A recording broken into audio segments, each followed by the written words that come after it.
itu dari bahasa Arab barokah yang artinya ziyadatul khair, yang bertambah-tambah kebaikannya. Sehingga pada bulan Ramadan kebaikan-kebaikan kita pahalanya juga ditambah oleh Allah. Bahkan ibadah sholat sunnah itu dikasih pahala oleh Allah sama dengan seperti sholat fardu. Ini menunjukkan bahwa sholat fardu itu lebih utama daripada sholat sunnah. Demikian pula sholat sunnah yang mengiringi sholat fardu lebih utama dari sholat sunnah yang tidak mengiringi sholat fardu. Contohnya sholat ba'diyah isya. Sholat ba'diyah isya karena ini mengiringi sholat isya, maka lebih utama daripada sholat sunnah taraweh. Makanya sangat rugi ketika ada orang sholat taraweh tapi enggak sholat ba'diyah isya. Kenapa?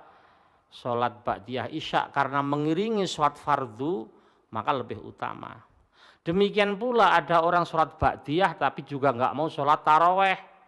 Juga rugi. Kenapa? Taraweh setahun sekali. Jadi itu. Jamaah sekalian yang saya hormati, di antara keberkahan bulan Ramadan adalah pada bulan Ramadan ini banyak terjadi peristiwa monumental yang dialami oleh umat Islam. Salah satunya adalah Perang Badar. Perang Badar ini perang yang luar biasa. Syahid Badar ini luar biasa. Bahkan itu ada hadis orang yang pernah ikut perang Badar, kok ia melakukan kesalahan setelah itu langsung diampuni oleh Allah. Makanya enggak berlebihan kalau ada namanya sholawat Badar. Enggak ada sholawat Uhud, sholawat Khandaq, enggak ada. Yang ada sholawat Badar. Lalu sholawat perang Badar ini perang yang tidak masuk akal sebenarnya. Umat Islam cuma 313 melawan tentara Quraisy 1000. Umat Islam 300-an itu enggak terlatih. Senjatanya sederhana. Pasukan Quraisy 1000 tentaranya terlatih, senjatanya lengkap. Ini enggak masuk akal bisa menang. Nah, karena keberkahan bulan Ramadan, maka Allah di situ menunjukkan kemahakuasaannya. Allah mengirimkan, kalau bahasa Qur'annya junud dalam taruha, mengirimkan tentara-tentara yang engkau enggak bisa melihatnya, enggak bisa melihat. Maka apa? Di situ tiba-tiba itu musuh kepalanya terpenggal, enggak ada kelihatan siapa memenggal. Tiba-tiba di situ dadanya lobang, siapa yang lobangin? Ini enggak masuk akal. Makanya dalam Quran diterangkan bahwa apa? Ketika perang Badar itu ya, sebelumnya Nabi berdoa. Yang intinya, ya Allah, jika umat Islam ini kalah dan habis, engkau tidak akan pernah disembah lagi di muka bumi ini. Nabi itu doanya sangat serius. Sampai diterangkan di dalam hadis sahih itu, saking seriusnya tangan Nabi itu ngangkatnya sampai atas begini. Kalau Nabi doanya sudah angkat tangan sampai atas kelihatan ketiak beliau yang putih, berarti terdesak itu, pasti. Terdesak. Makanya kalau di masjid kalau berdoa ngangkat tangannya jangan atas gini ya. Nanti orang ngirain wah terdesak utang dia, mungkin gitu lah. Lah itu akhirnya apa? Allah menurunkan malaikat anni mumidduhum. Idh tastaghitsuna rabbahum. Idh tastaghitsuna, ketika kalian beristighosah. Ini dalilnya istighosah. Rabbakum, kepada Tuhanmu.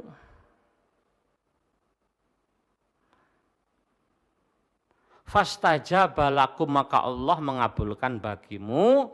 Ani mumiddukum, sungguh aku menguatkanmu. Bi alfin, dengan mengirim 1000 minal malaikati, malaikat murdifin, yang berbaris-baris. Jadi dari langit itu turun malaikat yang berbaris-baris, tapi musuh nggak bisa ngelihat. Yang bisa ngelihat hanya Nabi kita Muhammad Shallallahu Alaihi Wasallam atas izin Allah. Berbaris-baris 1000. Lah pasukan Quraisy itu 1000.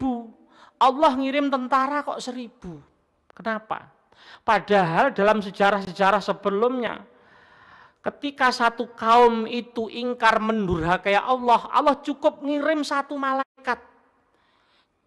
Dikebaskan sayapnya, hancur itu negeri. 1 malaikat sebenarnya cukup. Tapi pas perang Badar Allah ngirim 1000. Sebenarnya 1 cukup. Loh kenapa kok 1000? Kalau 1 cukup berarti yang 999 itu kan nanti nganggur.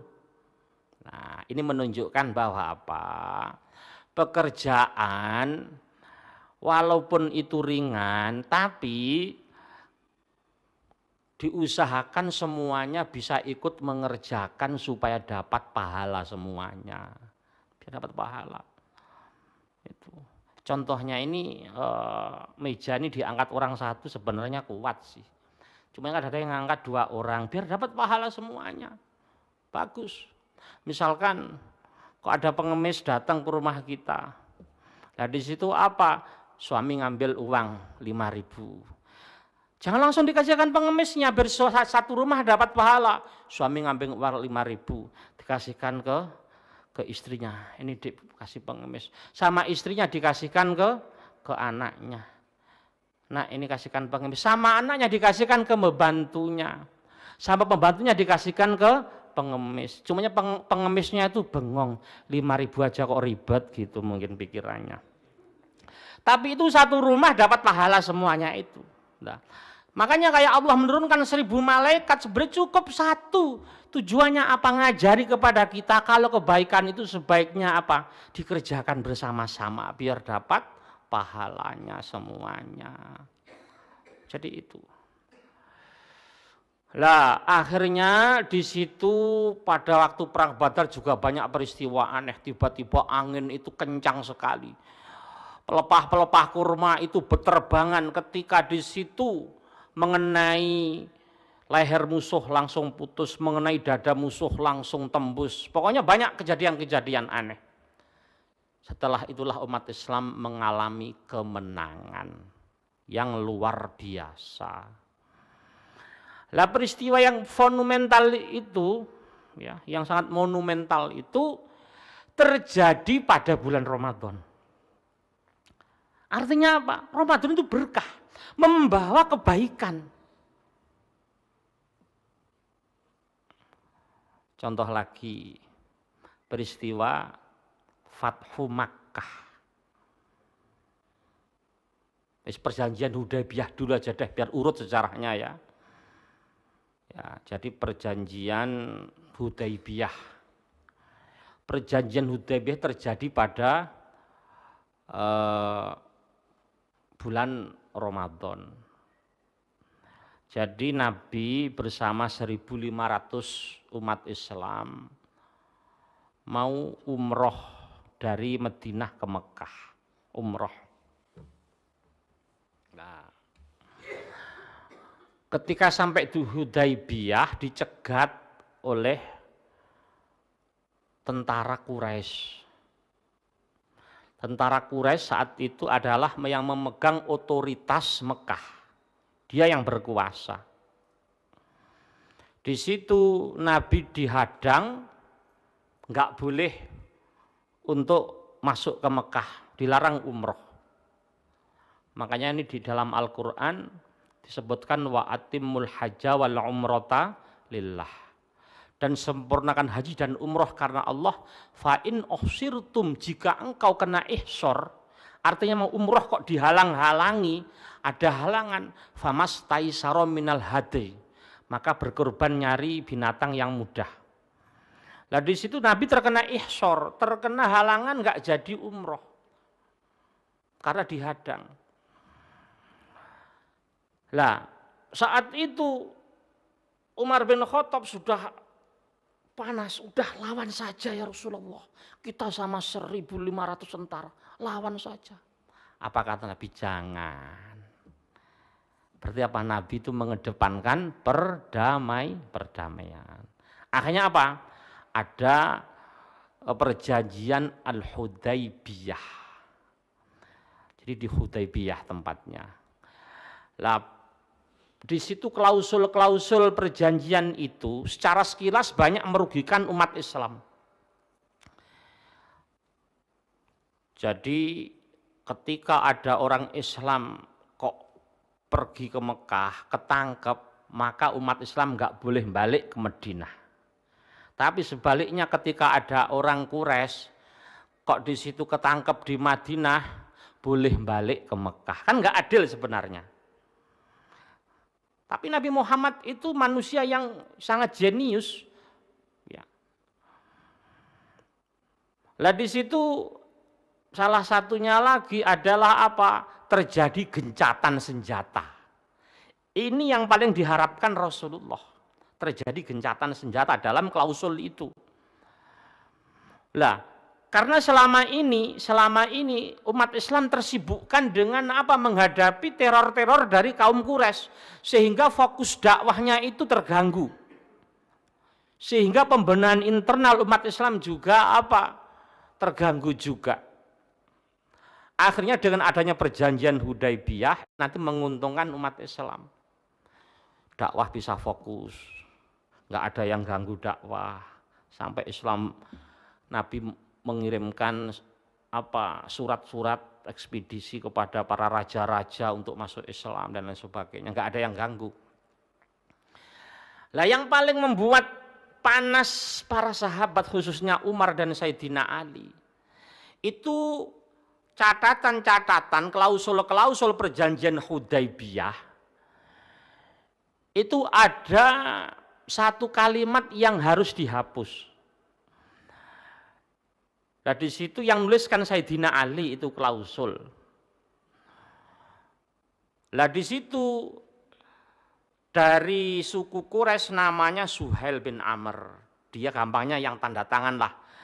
Nah dari umat Islam yang tanda tangan adalah Rasulullah Shallallahu Alaihi Wasallam. Cumanya nama Nabi di situ ditulis Muhammad Rasulullah oleh Sayyidina Ali. Terus Suhail menolak. Saya nggak mau menandatangani perjanjian ini kalau masih tertulis Muhammad Rasulullah. Maksudnya apa?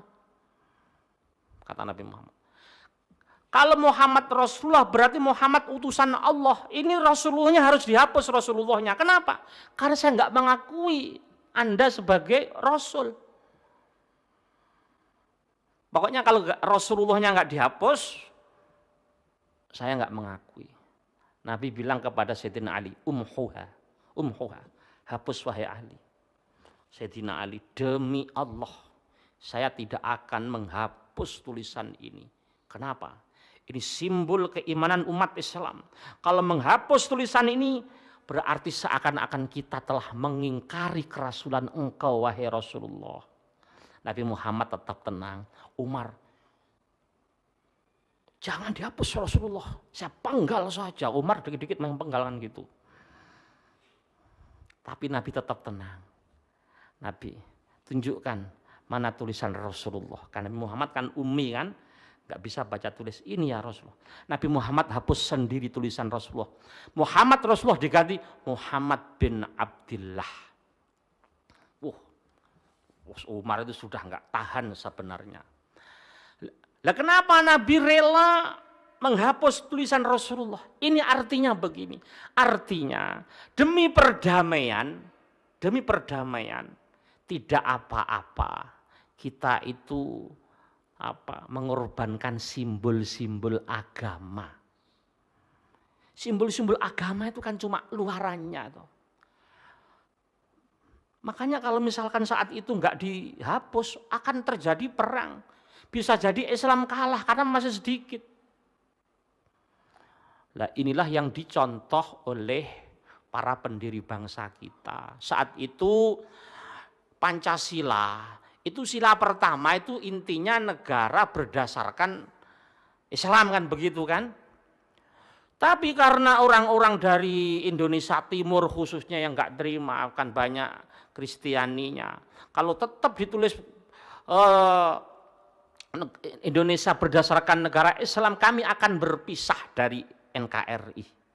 Makanya ulama-ulama kita, pemimpin-pemimpin kita ya sudah demi keutuhan, demi perdamaian itu kita hapus menjadi ketuhanan yang Maha Esa. Kenapa dihapus? Apakah mengingkari Islam? Tidak. Demi apa?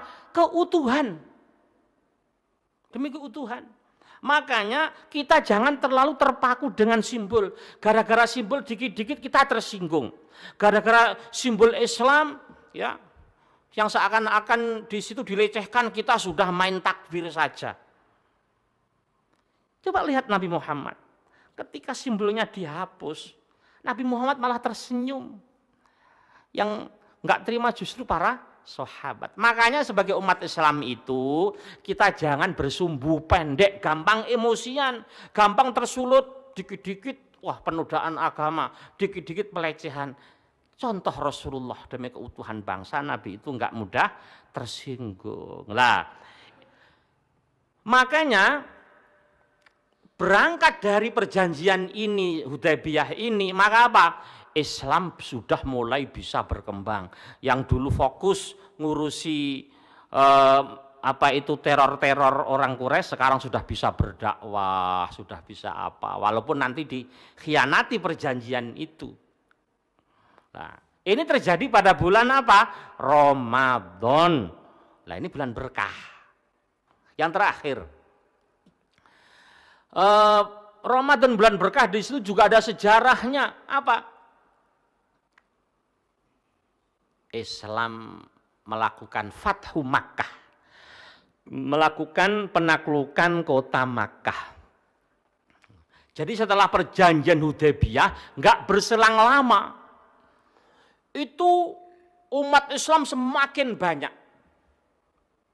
Ketika perjanjian Hudaybiyah, Nabi cuma membawa 1.500 tentara. Tapi pas Fathu Mekah, penaklukan kota Mekah, Islam membawa 10.000 tentara. Nah, di sana nggak ada perlawanan, semuanya menyerah,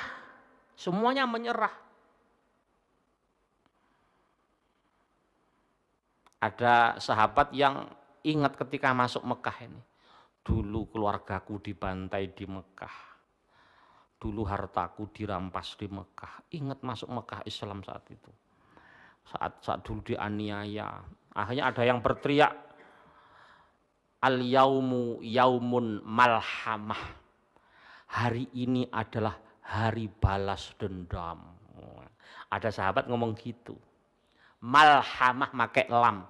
Malhamah, balas dendam. Dari kata lahmun artinya daging. Artinya dulu daging saya sudah dilukai, sekarang tak balas, maksudnya gitu. Nabi dengar itu, lah tidak, al-yauma yaumun marhamah. Ini hari marhamah make rok, hari kasih sayang, hari memaafkan. Akhirnya apa? Saat itu umat Islam sangat kondusif, tidak merusak, umat Islam sangat bersaudara. Lah di situ orang-orang Quraisy akhirnya berbondong-bondong masuk Islam. Wa ra'aitan nasa yadkhuluna fi dinillahi afwaja. Mereka masuk Islam cara berbondong-bondong. Lah setelah Mekah ditaklukkan, Semuanya masuk Islam, akhirnya negeri-negeri Arab ikut masuk Islam. Nah, setelah momen itu Islam bisa apa? Disebarkan sampai ke penjuru dunia, termasuk salah satunya di Indonesia ini. Lah itu kemenangan Fathu Makkah itu sebagai tonggak penyebaran Islam dan kejayaan Islam itu justru terjadi pada bulan Ramadan. Bahkan Republik kita yang tercinta ini Allah beri kemerdekaan juga pas hari Jumat bulan Ramadan. Jumat itu rajanya hari, Ramadan rajanya bulan. Berarti dua raja bertemu, raja hari Jumat, raja bulan Ramadan. Makanya Indonesia oleh Allah dikasih rahmat kemerdekaan hari Jumat bulan Ramadan, tepatnya 17 Agustus 1945. 17 Agustus. 17 itu artinya apa? Indonesia dibangun di atas dasar 17 rakaat. Artinya umat Islam untuk mensyukuri kemerdekaan, sholatnya harus rajin. Jadi inilah jamaah sekalian rahimakumullah, bukti-bukti dalam sejarah ternyata Ramadan syahrun mubarak, benar-benar bulan berkah. Gak cuma berkah dalam soal amalan, tapi soal kesuksesan umat Islam juga banyak terjadi di bulan Ramadan. Untuk itulah, maka di bulan ini, siapa yang punya cita-cita, tanamkan di bulan Ramadan. Insya Allah cita-citanya dengan keberkahan Ramadan akan dikabulkan oleh Allah Subhanahu wa Ta'ala. Siapa yang punya hajat, pintakanlah kepada Allah di bulan ini. Ini bulan berkah. Insya Allah apa? Dikabulkan hajatnya oleh Allah Subhanahu wa Ta'ala. Makanya kita sering melihat tidak sedikit saudara-saudara kita yang dulu mohon maaf bergelimang dosa, berkubang maksiat. Sadarnya itu pas Ramadan. Sadarnya pas Ramadan. Dulu banyak orang yang nggak mau nengok ke masjid. Pas Ramadan dia apa rajin ke masjid dan seterusnya dia bisa istiqomah. Ini banyak terjadi di bulan Ramadan. Inilah Ramadan syahrun mubarak, bulan yang diberkahi Allah Subhanahu wa Ta'ala. Demikian yang bisa saya sampaikan. Ada pertanyaan apa sudah paham? Monggo silahkan. Waalaikumsalam warahmatullahi wabarakatuh.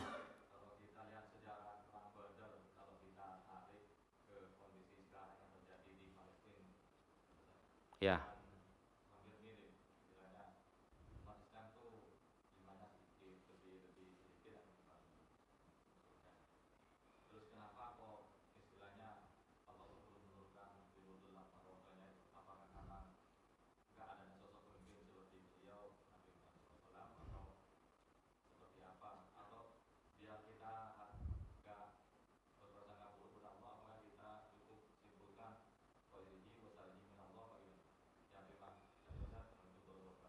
Waalaikumsalam. Bagus sekali ini pertanyaannya ini. Jadi betul sekali.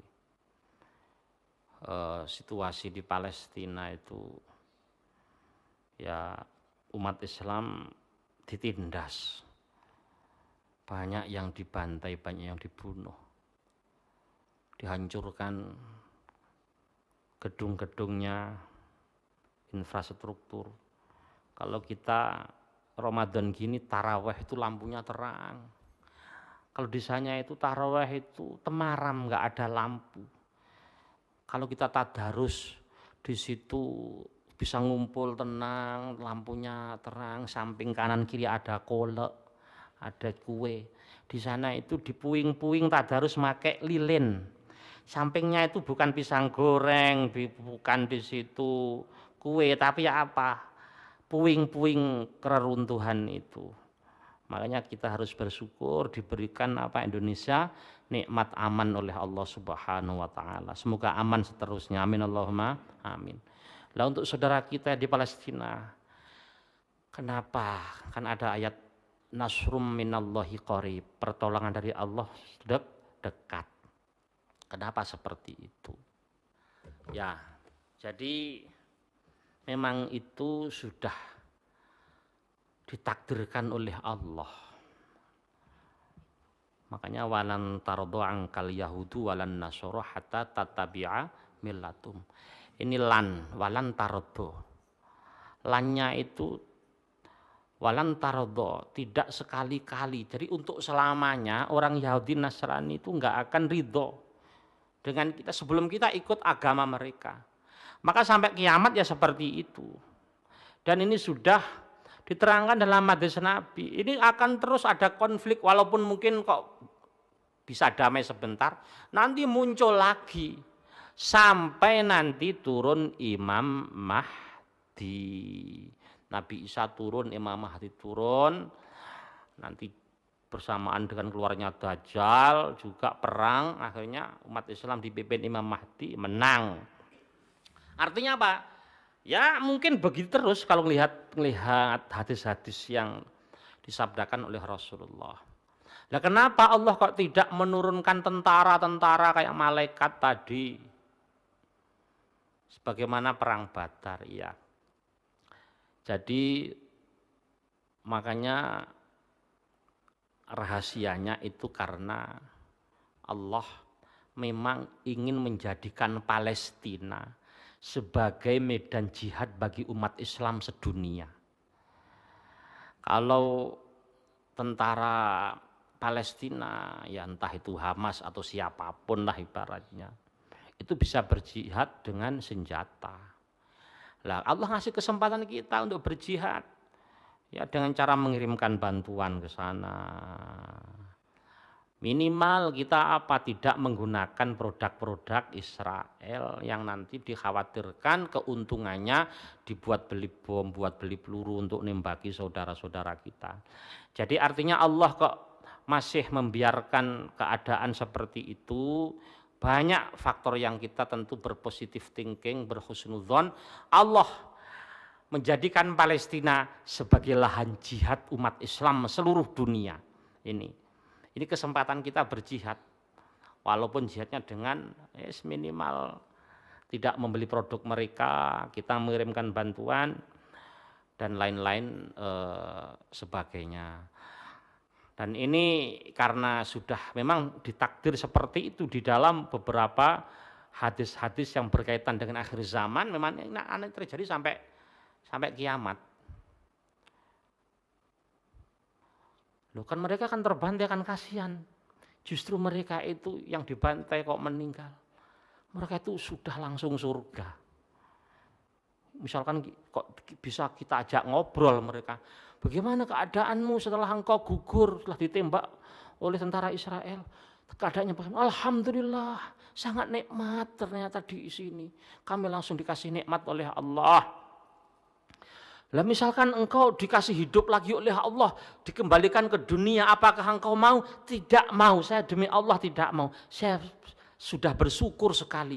Kalau bisa saya itu bisa hidup lagi untuk perang, terus gugur lagi, hidup lagi, gugur lagi, biar derajat surga saya tinggi di sisi Allah Subhanahu wa Ta'ala.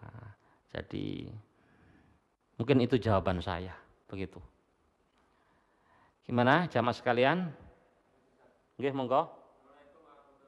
Waalaikumsalam warahmatullahi wabarakatuh. Kalau Bani Israil itu kan dari kaumnya Nabi Musa. Iya. Nabi Musa punya kitabnya sendiri. Iya. Jadi kenapa apakah kalau dia tidak mengikuti Tauratnya sehingga itu kan juga istilahnya dari Allah juga. Tapi kenapa dia akhir zaman itu apakah dia memang menyimpang dari Tauratnya itu atau termasuk kaum Yahudi juga ya? Mesti saya dari Taurat itu pasti diperintahkan untuk mengikuti Al-Quran. Ya. Ya, bagus sekali. Jadi betul. Jadi Bani Israel itu memang kaumnya Nabi Musa. Itu kaum bandel. Karena mereka itu diperbudak oleh Fir'aun, oleh Ramses itu raja-raja Fir'aun turun-temurun ratusan tahun. Akhirnya mental budaknya itu ya selalu ada. Makanya ada pepatah Arab mengatakan al-abdu al-hurru al-abdu tudrobu bil aso wal huru takfihil isyarah. Kalau nyuruh budak itu harus dipukul dulu pakai tongkat, karena budak itu kan bandel-bandel. Tapi al huru takfihil isyarah, kalau nyuruh orang merdeka cukup diisarati sudah dijalankan. Makanya karena kebandelan Bani Israel itu, Allah akhirnya menurunkan the Ten Commandment. Jadi ada 10 larangan atau yang sebutnya undang-undang aturan yang diterima Nabi Musa di Bukit Tur Sina, itu intinya larangan-larangan yang sifatnya apa? Mengekang Bani Israel karena saking bandelnya. Bahkan itu apa? Mereka suruh nerima Taurat itu memang sulit pertama-tamanya, sulit. Akhirnya apa? Oleh malaikat dicabutkan Bukit Tur Sina, ditaruh di atas. Dia memegang kitab Taurat. Coba baca kitab sucimu, tapi di atas sudah ada gunung. Makanya dia megang begini sambil lihat gunung.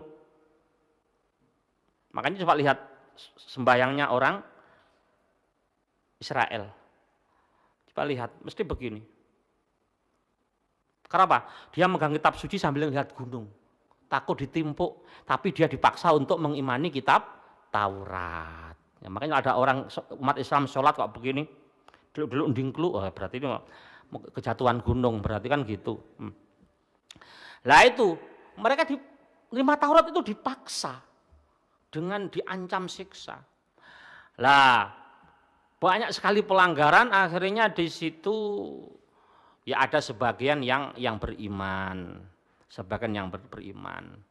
Lah, setelah Islam datang, itu sudah di dalam kitab suci Taurat, Injil, di situ apa yang Old Testament, New Testament, Perjanjian Lama, Perjanjian Baru, itu semuanya menceritakan akan kehadiran Nabi Muhammad. Mereka sudah nunggu-nunggu. Tapi pas Nabi Muhammad lahir mereka kaget, loh Muhammad kok bukan dari bangsa Yahudi, kok dari justru apa? Dari keturunan Ismail yang dianggap ibunya budak. Kan Nabi Ibrahim punya 2 anak, Ismail sama Ishak. Jadi Ibrahim punya istri namanya Sarah, punya anak namanya Ishak, akhirnya menurunkan Bani Israel. Lah, dari istri yang bernama Hajar, Siti Hajar, punya menurunkan keturunan namanya Ismail. Ismail nanti beranak pinak keturunannya sampai kepada Nabi Muhammad SAW. Lah mereka menolak, wah ini bukan dari garis keturunanku. Akhirnya apa? Nabi Muhammad ditolak. Akhirnya otomatis kitab Al-Quran juga ditolak. Nolaknya bukan mereka nggak beriman, bukannya mereka nggak tahu kebenaran Al-Quran, tahu kebenaran Muhammad, tahu, tapi apa? Karena kecongkakan, karena kesombongan. Makanya kata Nabi yang disebut sombong, al-kibru batrul haq, sombong itu menolak kebenaran. Makanya sampai sekarang Yahudi Nasrani tetap menolak Al-Quran seperti itu, tetap menolak. Makanya kitab yang mereka bawa yang disebut dengan Perjanjian Lama, ya, maksudnya Taurat, Perjanjian Baru itu Injil, itu sudah enggak asli lagi. Bahkan dibagi-bagi, Injil itu juga ada Lukas, Matius, Markus, Yohanes. Nah itu semuanya sudah enggak karu-karuan isinya. Ya sekarang yang diamalkan itu ya kitab-kitab yang sudah tidak asli lagi, banyak perubahan, banyak tambahan dan lain sebagainya. Makanya mereka tetap memusuhi Islam sampai nanti hari kiamat. Itu alasannya seperti itu, begitu. Gimana jamaah? Ada, monggo. Waalaikumsalam warahmatullahi wabarakatuh. Nggih.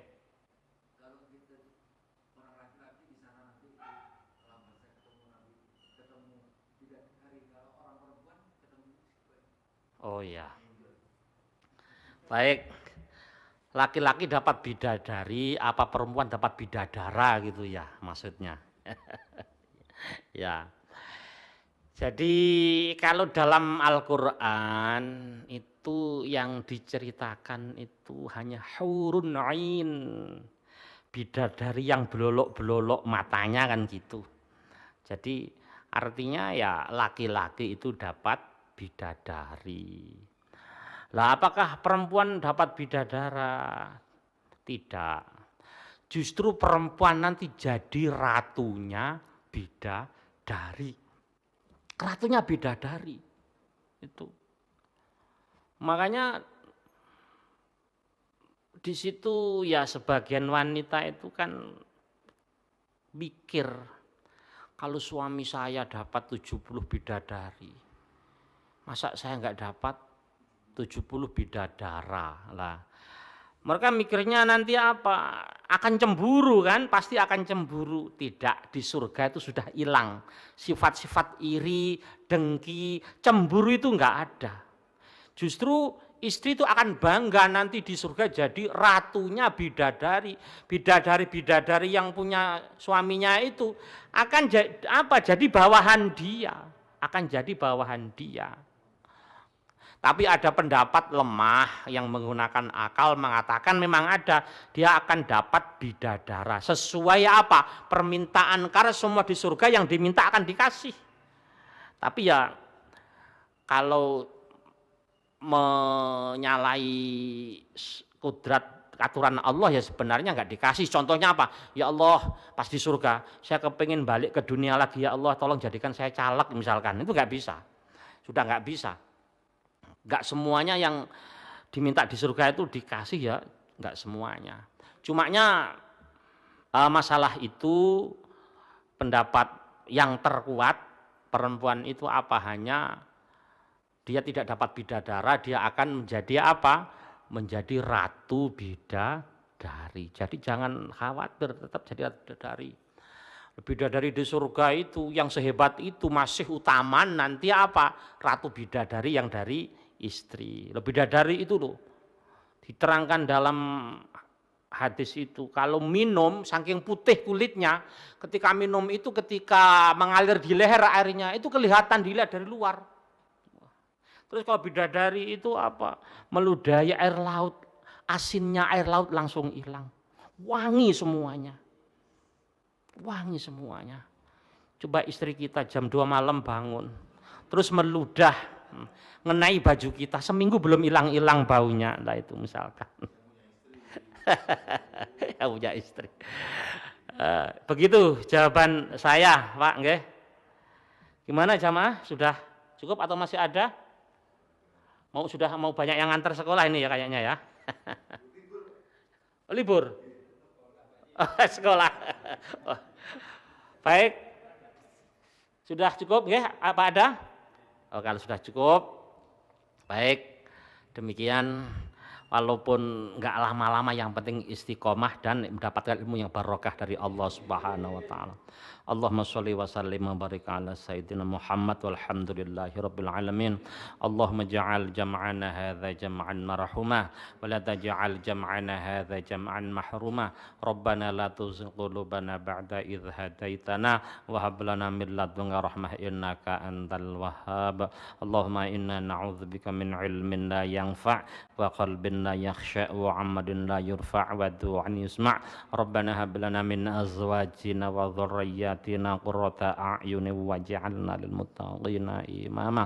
Allahumma sallim wa yassir lana fi kulli asfarina wa ahwalina wa umurina. Rabbana atina fid dunya hasanah wa fil akhirati hasanah wa qina adzaban nar. Wa sallallahu ala sayyidina Muhammad wa ala alihi wa sahbihi wa baraka wa sallam. Alhamdulillahi rabbil alamin. Al-Fatihah. A'udzu billahi minasyaitonir rajim. Bismillahirrahmanirrahim. Alhamdulillahi rabbil alamin arrahmanir rahim maliki yaumiddin. Iyyaka na'budu wa iyyaka nasta'in ihdinas siratal mustaqim. Shiratal ladzina an'amta 'alaihim ghairil maghdubi 'alaihim waladdallin. Demikian, kurang lebihnya mohon maaf. Wallahul muwaffiq ila aqwamit thoriq. Wassalamualaikum warahmatullahi wabarakatuh.